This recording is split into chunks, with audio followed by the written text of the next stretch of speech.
Assalamualaikum warahmatullahi wabarakatuh. Alhamdulillah, alhamdulillah wa syukurillah, wala haula wala quwata illa billah. Saudara-saudaraku, alhamdulillah pagi hari ini udara cukup cerah sekali ya, dan saya sedang berada di depan kantor Wali Kota Tangerang Selatan. Dan alhamdulillah sudah bisa melakukan ibadah, yaitu melakukan aktivitas fisik dalam rangka mensyukuri nikmat sehat dari Allah Subhanahu wa Ta'ala. Saudara-saudaraku, mengakhiri pembahasan kita tentang sedekah ya, masih banyak hal yang bisa kita kupas, tetapi mungkin ini sebagai penutup supaya kita tidak bosan ya, bolak-balik kok sedekah aja gitu ya.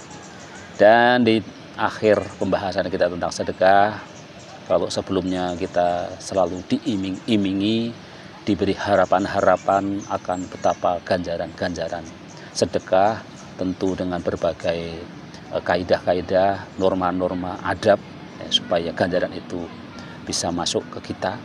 Nah, pada kali ini kita mencoba memberikan sebuah bukan harapan dan ganjaran, tetapi apa sih akibatnya ya jika kita tidak bersedekah, kita ogah bersedekah ya. Jadi ancaman-ancaman, resiko-resiko jika kita ogah bersedekah, setidaknya sebagaimana ditulis dari buku Dikejar Rezeki dari Sedekah oleh Fahrur Muiz MAG ya, menurutnya setidaknya ada 6 ancaman jika kita ogah melakukan sedekah, sebagaimana dari kumpulan beberapa hadis yang dia kutip ya.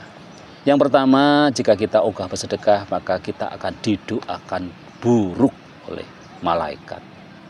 Orang yang enggan bersedekah akan mendapatkan doa yang buruk dari malaikat.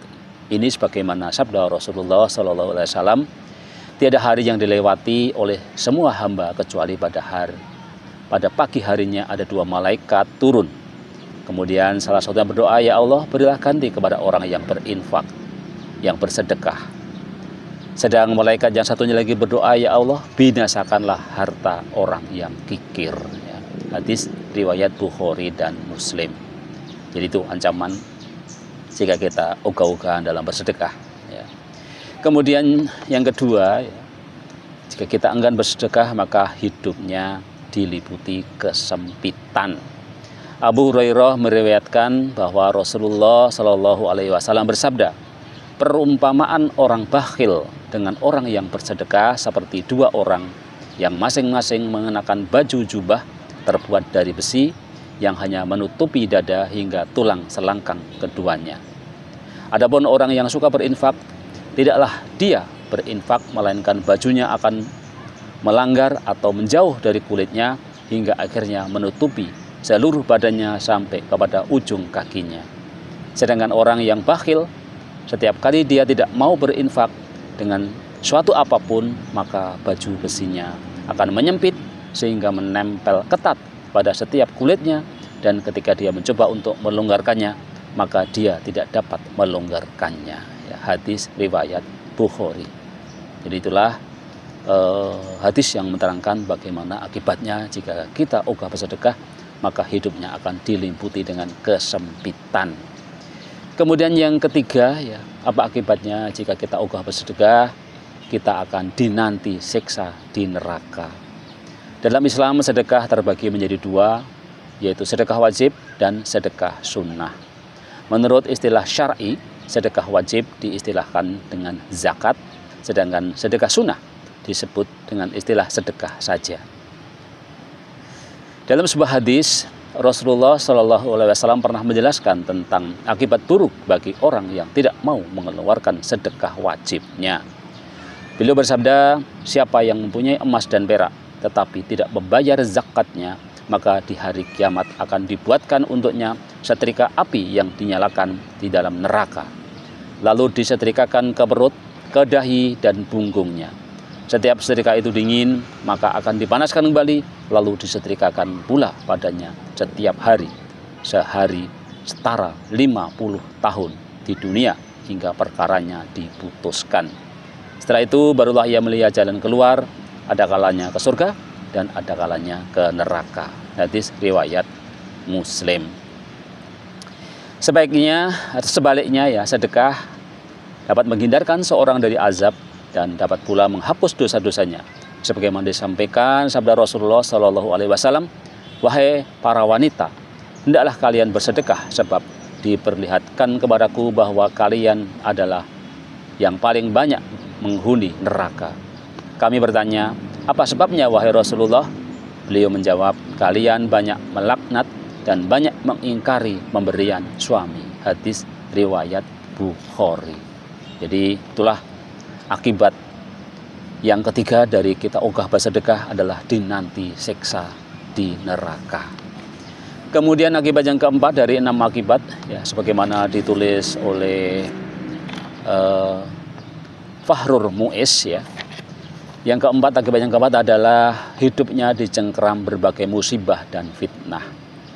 Ini sebagaimana dalam hadis Anas bin Malik yang menyebutkan sesungguhnya Jibril berkata kepada Yakub yang ia sampaikan dari Allah, tahukah engkau kenapa aku hilangkan penglihatanmu?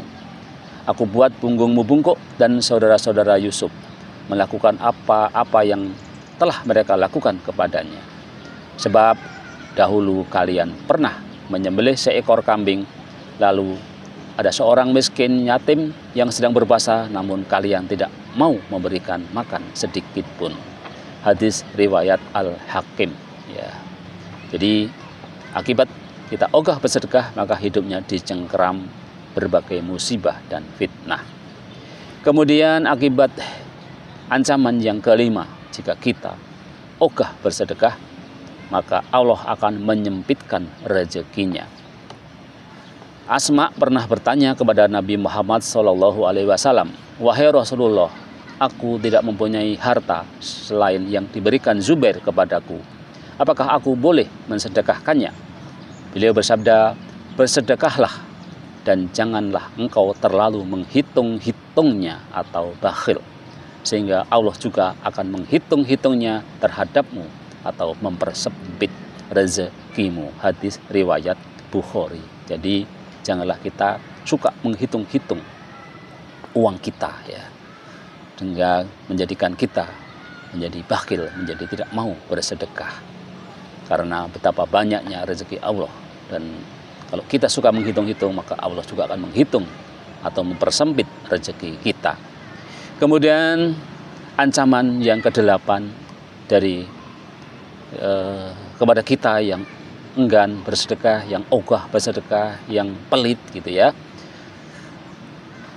Ancaman yang ke-6 adalah para penimbun harta akan celaka. Orang-orang yang menimbun harta serta tidak mau menyedekahkannya akan celaka. Ini sebagaimana disebutkan dalam hadis, celakalah orang yang menimbun harta, kecuali seseorang yang berkata begini dan begini, diucapkan 3 kali, yakni memberi dengan kedua tangannya ke arah kanan, kiri, dan depannya. Dan sangat sedikit yang melakukan dari mereka. Hadis riwayat Ahmad. Demikianlah saudara-saudaraku ya, 6 ancaman jika kita enggan bersedekah. Mari kita terus bersedekah, tentu bersedekah sesuai dengan kemampuan kita ya, tapi kita harus bersedekah.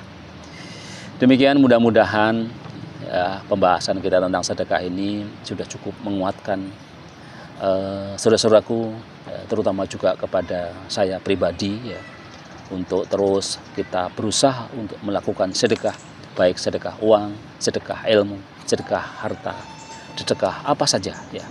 Termasuk hari ini saya bikin podcast, mudah-mudahan mudah-mudahan enggak ya, insya Allah dicatat sebagai sedekah untuk terus menyebarkan kebaikan, menyebarkan ilmu, menyebarkan dakwah, sehingga kita semua menjadi pribadi-pribadi yang selamat dari dunia dan akhirat, menjadi pribadi-pribadi yang selamat dan sehat walafiat, menjadi pribadi-pribadi yang tentu pribadi-pribadi sesuai sunnah Rasulullah Shallallahu Alaihi Wasallam, dan tentu akan mendapatkan ampunan dari Allah Subhanahu wa Ta'ala. Demikian ya, hidup sehat bersama Lukman Effendi.